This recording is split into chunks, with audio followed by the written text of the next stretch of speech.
Brothers and sisters, so we continue our novena, day 3 of our novena to the Sacred Heart. And I certainly want to journey the next few days with Saint Therese of Lisieux, great doctor of the Church, someone who in modern times, Saint Pius X actually said she was the greatest saint of modern times, which is an incredible statement.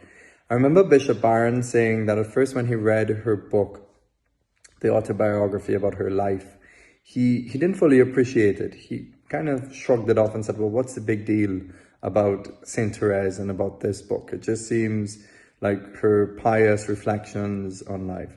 But it was years past after, I suppose, he experienced more of the spiritual life and his pastoral situations and maybe more exposure to all sorts of spiritualities in the church.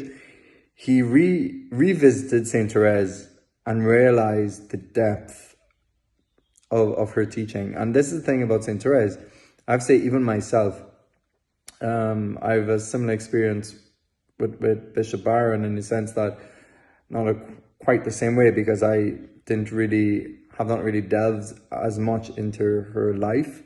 But in coming back to her in the last while, I've realized the profound insight that she has, but it's so simple, and it's precisely that, because we're so complicated. We like to maybe complicate things in the spiritual life and feel we're not really doing something for God unless it's maybe at times difficult or complicated.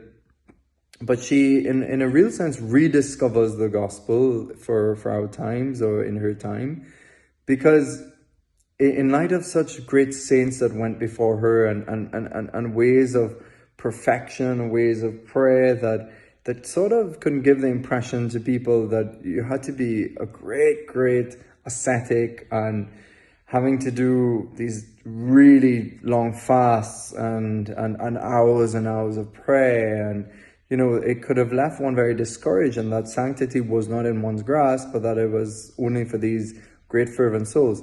And Saint Therese, especially, I should say, when we think of the Desert Fathers, you know, and the Desert Mothers, these extraordinary characters, lives of great penance and prayer and asceticism in the desert. And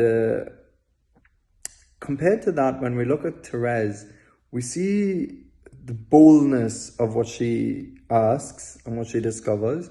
And I suppose it's this little way in our times where there's so much, you could say, distractions from the spiritual life, where there's so many opportunities to forget about God, where our world is no longer really centered on the Lord. And so even when we're out and about, the atmosphere is different, the world is different, as you feel it's not, the center is not God.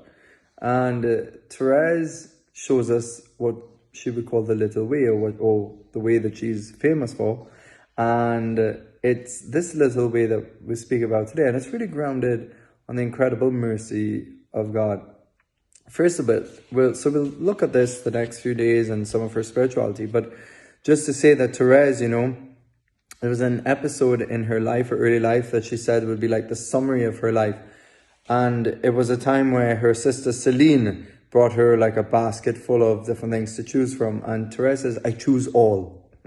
And so Saint Therese says this episode describes her life, because she, when it came to the spiritual life, she prayed to be greater than Saint Teresa of Avila. She wanted to be the highest degree of perfection that the Lord would give to her according to his will.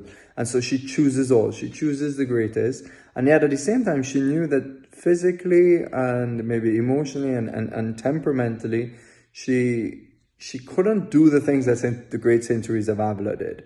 And so she found it in her own life that this way of being that would bring her peace. And it's this view of the gospel, this real coming to the center, the heart of the gospel, that has been so contagious in our time in the church and gives hope to so many people, certainly to myself. And she said that I am not an eagle. Nevertheless, but she would go on and explain, but I have an eagle's eyes and heart. So she wasn't an eagle, but she certainly wanted to soar high and above in her heart. She says, so in spite of my extreme littleness, I still dare to gaze upon the Lord, and my heart feels within it all the aspirations of an eagle. She would go, another time she would say, because I was little and weak, he lowered himself to me, and he instructed me secretly in the things of his love. So Saint Therese really understood the claim on the mercy of God, the Sacred Heart of Jesus. She knew that that heart is attracted just by its nature to suffering, to littleness, to weakness, to sin. As Saint Faustina would say, the greater the sinner, the greater the claim on God's love. It's just the nature of Jesus's heart. He's a savior. And sin is the greatest misery that could come upon us. And part of mercy, the heart of Jesus, is to remove sin. And so when we cry out to God in the midst of our weakness and our frailty, that excites God's heart and reaches out him to us. And so we ask Saint Therese to help us to really not despair or not be discouraged, but to have great hope in his mercy.